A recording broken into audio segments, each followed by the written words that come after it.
Yuyun, asal instansi SD Negeri 37 Lubuk Linggau, kelas 006, peserta pendidikan inklusif tingkat mahir. Inilah hasil berbagi informasi kepada rekan sejawat saya mengenai bukti penelitian. Silakan duduk, Ibu Narulita. Terima kasih Bu Yuyun. Baiklah ya. Assalamualaikum warahmatullahi wabarakatuh. Waalaikumsalam warahmatullahi wabarakatuh. Sebenarnya saya mengucapkan terima kasih Bu ya, sudah memberikan waktu dan kesempatannya mendengarkan beberapa hal yang mengenai tugas saya tentang pendidikan inklusif, mengenai tentang bukti penelitian, Bu ya. Nah, di sini saya itu mengutip ya dua jenis bukti penelitian. Yang pertama yaitu literatur abu-abu dan yang kedua meta analisis.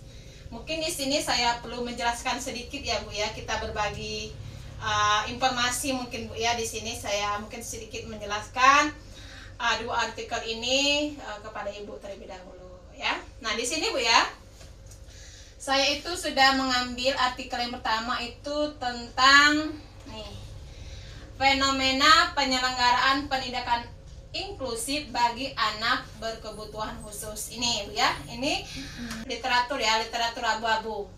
Ya, artikel yang pertama.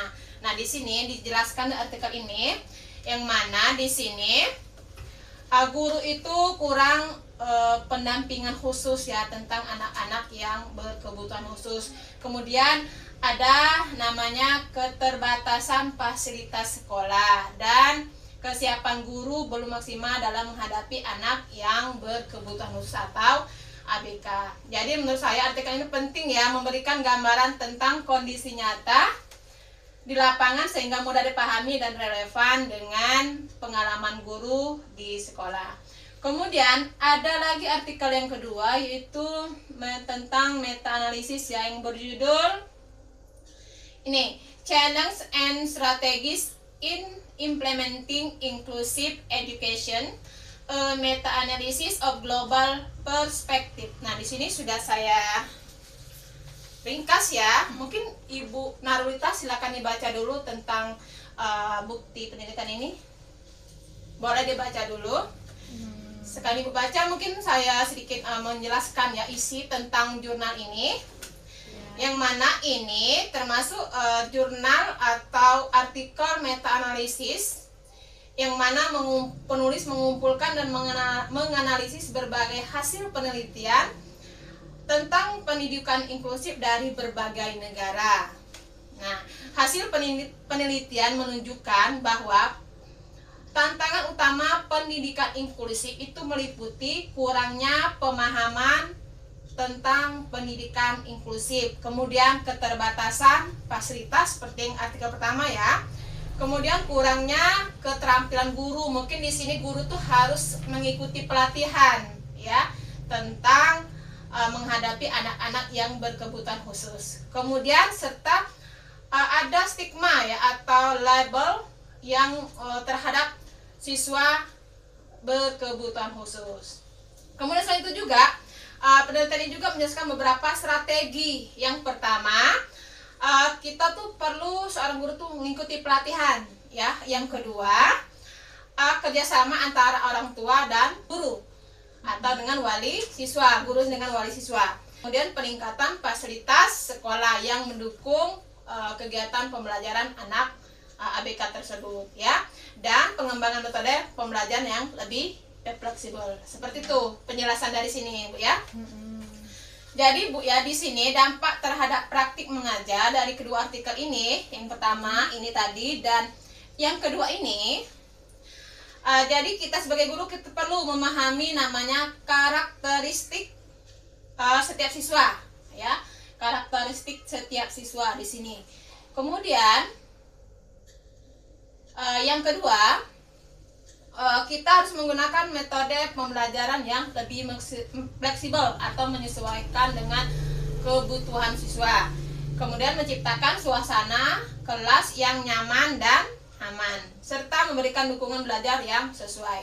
Jadi saya juga belajar bahwa penggunaan bukti penelitian penting untuk membantu guru dalam mengambil keputusan yang tepat dalam pembelajaran. Jadi di sini kita tuh perlu Bu ya, kita itu mereview ya beberapa artikel supaya kita bisa menjadi pembelajaran kita untuk menerapkan di kelas. Seperti itu Bu. Mungkin Ibu ada yang ingin ditanyakan, boleh Bu, sini Bu.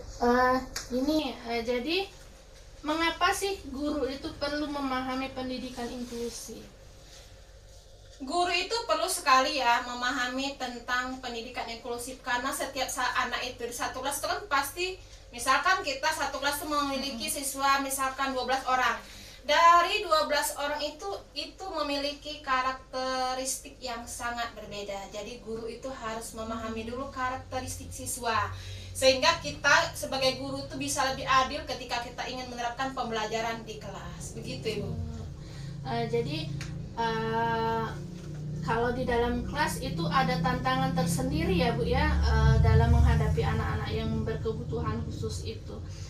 Jadi tantangan terbesarnya itu seperti apa Ibu dalam pendidikan inklusif? Kalau tantangan terbesar dalam pendidikan inklusif pertama sekali itu gurunya dulu Bu. Ya, kita nih sebagai guru tuh dikasih dulu edukasi atau pelatihan terlebih dahulu, baru kita bisa menerapkan namanya mendapatkan strateginya yang lebih tepat untuk menangani anak yang berkebutuhan khusus.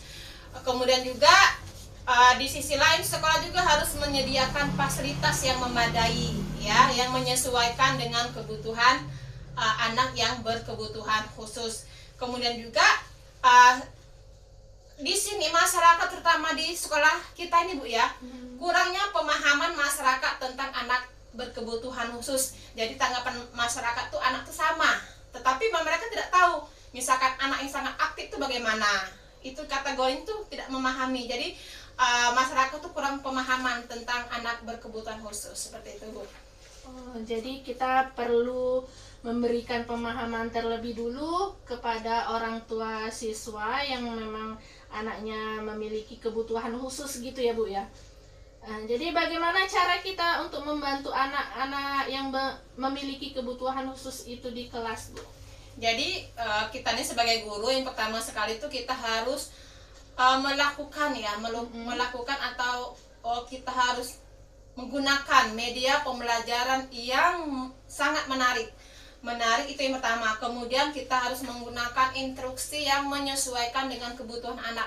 Jangan misalkan anak itu memang dia belum bisa baca, kita kasih instruksi suruh membaca, itu kan tidak menyesuaikan dengan kebutuhan anak tadi. Jadi kita harus menggunakan instruksi yang lebih sederhana.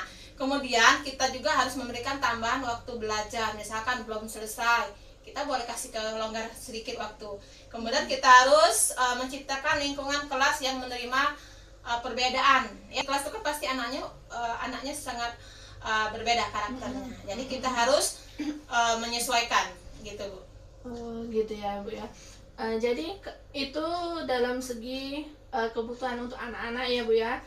Jadi bagaimana cara kita sebagai guru untuk meningkatkan kemampuan mengajar kita di kelas inklusif?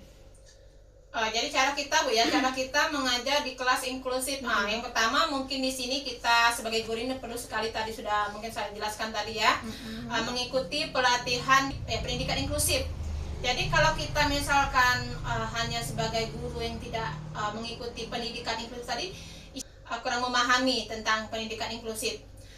Kemudian kita juga harus banyak-banyak mempelajari karakteristik anak yang berkebutuhan khusus. Kemudian kita juga bisa berdiskusi dengan misalkan guru kelas yang lain, serta menggunakan strategi pembelajaran yang fleksibel dan sesuai dengan kebutuhan itu, sesuai dengan kebutuhan siswa itu sendiri.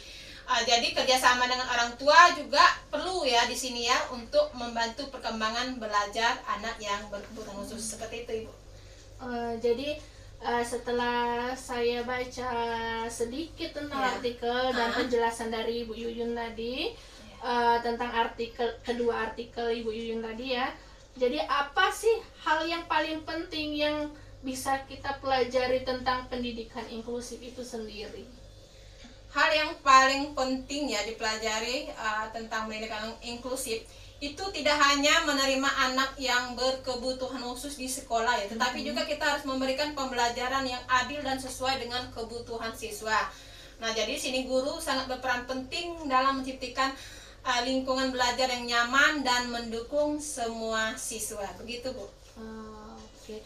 Jadi untuk mendukung aktivitas belajar atau memahami kebutuhan anak itu, terutama sendiri kita harus memberikan motivasi kepada orang tua ya Bu ya, dalam memahami anak-anak tersebut, sehingga kita sebagai guru itu bisa memberikan fasilitas atau kebutuhan belajar dia untuk lebih mampu mereka menerima pelajaran di dalam kelas. Ya seperti Ibu, lebih menyesuaikan dengan kebutuhan mereka, seperti itu Ibu. Terima kasih Ibu Narwita atas waktunya. Ya, terima kasih juga informasi yang telah Ibu Yuyun berikan kepada saya. Kemungkinan ini menjadi informasi yang sangat bermanfaat supaya saya nanti kedepannya bisa lebih selektif lagi dalam memahami kebutuhan anak-anak yang berkebutuhan khusus itu sendiri. Ya. Terima kasih Bu Yuyun Ya, atas sama-sama. informasinya.